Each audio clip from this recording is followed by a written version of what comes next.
ಆತ್ಮೀಯ ವಿದ್ಯಾರ್ಥಿಗಳೇ, ಮತ್ತೊಮ್ಮೆ ಎಲ್ಲರನ್ನ ಸಂಖ್ಯಾಶಾಸ್ತ್ರದ ವಿಷಯಕ್ಕೆ ತಮ್ಮೆಲ್ಲರನ್ನ ಸ್ವಾಗತವನ್ನು ಮಾಡುತ್ತಾ, ಇವತ್ತಿನ ತರಗತಿಯಲ್ಲಿ ಅಂಕಗಣಿತ ಸರಾಸರಿಯನ್ನು ಕಂಡುಹಿಡಿಯುವುದು, ಅದರಲ್ಲಿ ವಿಶೇಷವಾಗಿ ಎರಡನೇ ವಿಧಾನ ವಿಚಲನ ಶ್ರೇಣಿ ಅಂತೇಳಿ. ನಾವು ಹಿಂದಿನ ತರಗತಿಗಳಿಗೆ ಏನು ಮಾಡಿದ್ವಿ? ಹಿಂದಿನ ತರಗತಿಯಲ್ಲಿ ವೈಯಕ್ತಿಕ ಸರಣಿಗಳ ಬಗ್ಗೆ ಅಧ್ಯಯನವನ್ನು ಮಾಡಿದ್ವಿ.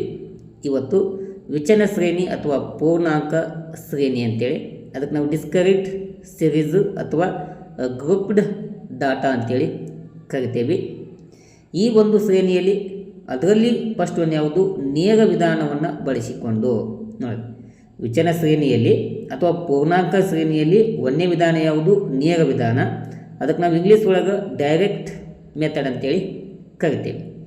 ಈ ವಿಧಾನವನ್ನು ಬಳಸಿಕೊಂಡು ನಾವು ಅಂಕಗಣಿತ ಸರಾಸರಿಯನ್ನು ಕಂಡುಹಿಡಿಯುವುದು ಹೇಗೆ ಎಂಬ ಒಂದು ಮಾಹಿತಿಯನ್ನು ಇವತ್ತಿನ ತರಗತಿಯಲ್ಲಿ ಚರ್ಚೆಯನ್ನು ಮಾಡೋಣ.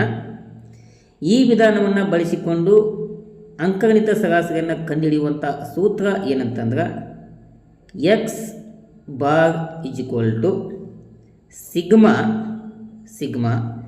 F X I divide by sigma F ಅಂತೇಳಿ. ಓಕೆನಾ? ಇದು ವಿಚಲನ ಶ್ರೇಣಿಯಲ್ಲಿ ನೇರ ವಿಧಾನವನ್ನು ಬಳಸಿಕೊಂಡು ಅಂಕಗಣಿತ ಸರಾಸರಿಯನ್ನು ಕಂಡುಹಿಡಿಯುವಂಥ ಸೂತ್ರ ಆಗಿದೆ. ಏನು? X bar is equal to sigma F X I divide by sigma F ಅಂತೇಳಿ. ಇಲ್ಲಿ ಎಫ್ ಎನ್ನುವುದು ಆವರ್ತಿ ಸಂಖ್ಯೆ. ಇಲ್ಲಿ ನೋಡಲಿ, ಇದು ಎಫ್ ಇದೆಯಲ್ಲ, ಈ ಆವರ್ತಿ ಸಂಖ್ಯೆ ಆಗಿದೆ. ಇಲ್ಲಿ ನಾವು ಹೊಸದಾಗಿ ಏನು ಮಾಡಬೇಕು? ಸಿಗ್ಮಾ ಎಫ್ ಎಕ್ಸ್ ಐಯನ್ನು ಕಂಡುಹಿಡಿಕೊಂಡು ನಾವಿಲ್ಲಿ ಲೆಕ್ಕವನ್ನು ಮಾಡುವಂಥ ಕೆಲಸವನ್ನು ಮಾಡೋಣ. ಇದು ಸೂತ್ರ ಆಗಿದೆ.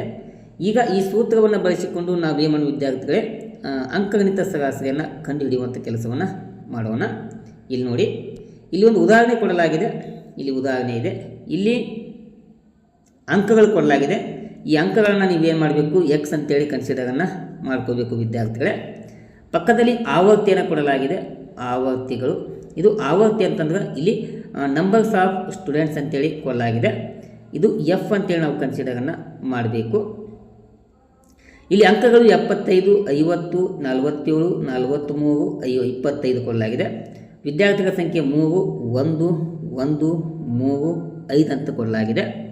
ಈಗ ನಾವೇನು ಮಾಡಬೇಕು? ಮತ್ತೊಂದು ಹೊಸದಾಗಿ ಕಾಲಮನ್ನು ನಾವಿಲ್ಲಿ ಕ್ರಿಯೇಟನ್ನು ಮಾಡ್ಕೋಬೇಕು. ಅದು ಯಾವುದು? ಸಿಗ್ಮಾ ಎಫ್ ಎಕ್ಸ್ ಐ ಅಂತೇಳಿ.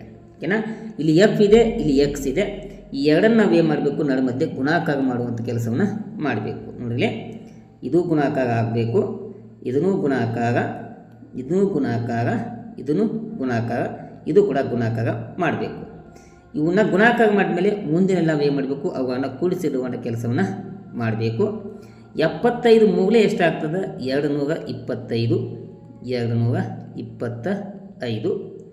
50 ಒಂದಲೇ 50, 47 ಒಂದಲೇ 47, 43 ಮೂಲೆ 129, ಆಮೇಲೆ 25 ಐದಲೇ 125. ಓಕೆನಾ? ಇಷ್ಟು ಅವನ್ನು ಗುಣಾಕಾರ ಮಾಡ್ಕೋಬೇಕು.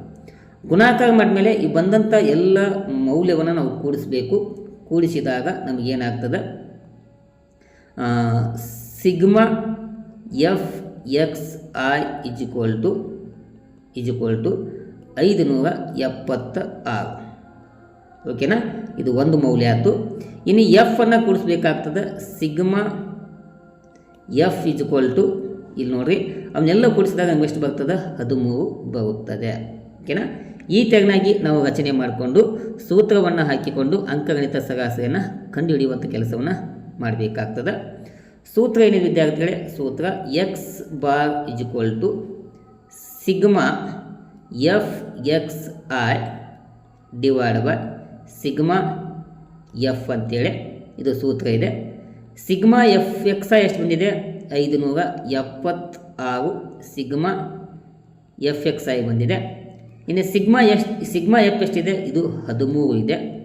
ಈಗ 2 13 570ರಿಂದ ಭಾಗಿಸಿದಾಗ ನಮಗೆ ಬರುವಂಥ ಉತ್ತರ ಎಷ್ಟು ಬರ್ತದೆ? 44.30ರಷ್ಟು ಉತ್ತರ ಬರುತ್ತದೆ. ಹೀಗಾಗಿ X bar is equal to 44.30 30. ಓಕೆನಾ, ಇದು ಅಂಕಗಣಿತ ಸರಾಸರಿ 44.30ರಷ್ಟು ಬಂತು. ಇದು ವಿಚಲನ ಶ್ರೇಣಿಯಲ್ಲಿ ನೇರ ವಿಧಾನವನ್ನು ಬಳಸಿಕೊಂಡು ಅಂಕಗಣಿತ ಸರಾಸರಿಯನ್ನು ಕಂಡುಹಿಡಿಯುವಂಥ ವಿಧಾನ ಆಗಿದೆ. ವೆರಿ ಸಿಂಪಲ್ ಇದೆ. ಇಲ್ಲಿ ನಿಮಗೆ ಎಕ್ಸಾಮ್ ಒಳಗಡೆ 2 ಕಾಲಮ್ ಕೊಡ್ತಾ, ಒಂದು ಅಂಕಗಳನ್ನು ಕೊಡ್ಬೋದು, ಆವರ್ತಿ ಅಂತ ಕೊಡ್ಬೋದು. ಆ ಕೊಟ್ಟಂಥ 2 ಕಾಲಮನ್ನು ವಿದ್ಯಾರ್ಥಿಗಳು ಏನು ಮಾಡ್ಕೋವಿ, ಮೊದಲಿಗೆ ಗುಣಾಕಾರ ಮಾಡಿ ವಿದ್ಯಾರ್ಥಿಗಳೇ. ಗುಣಾಕಾರ ಮಾಡಿದೆ ಇಲ್ಲಿ FXI ಬರ್ತದೆ.